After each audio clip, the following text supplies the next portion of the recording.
Hi guys, இன்றைக்கி நம்ம ஆப்பம் பண்ணலாம் கேரளா ஸ்டைல். அதுக்கு 2 கப் பச்சரிசி எடுத்துக்கோங்க. 4-5 டேபிள் ஸ்பூன் உளுந்து, 1 டீஸ்பூன் வெந்தயம் போட்டு அதை நல்லா தண்ணி விட்டு வாஷ் பண்ணிவிட்டு ஒரு 6 மணி நேரத்துக்கு அதை நல்லா ஊற விட்டுருங்க.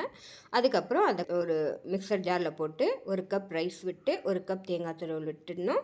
அதுக்கப்புறம் 4-5 நாள் முன்னாடி ஸ்டோர் பண்ணி வச்ச தேங்காய் தண்ணி அது 1 கப் விட்டு உப்பு, சர்க்கரை அரை டீஸ்பூன் போட்டு இது நல்லா மைன்யூட்டாக அரைச்சி எடுத்துக்கோங்க. இந்த மாதிரி எல்லாத்தையும் அரைச்சி வச்சிடலாம். ஒரு 6 மணி நேரத்துக்கு விட்டுடலாம் ஃபார்மெண்டேஷனுக்கு. அதுக்கப்புறம் அதில் ஒரு பிஞ்ச் சோடா ஆட் பண்ணிவிட்டு 1 கப் தண்ணி இதில் ஊற்றி நல்லா டைல்யூட் பண்ணிக்கலாம். தோசை மாவு பதத்துக்கு டைல்யூட் பண்ணிக்கணும்.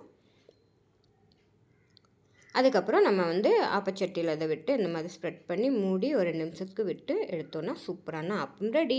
இதை தேங்காய் பாலோடு சாப்பிட போகிறோம். ரொம்ப டேஸ்ட்டாக இருந்தது. நீங்களும் கண்டிப்பாக ட்ரை பண்ணுங்கள். என்னோடய வீடியோவுக்கு சப்போர்ட் பண்ணுங்கள். லைக், ஷேர் அண்ட் சப்ஸ்கிரைப் பண்ணுங்கள். ஓகே.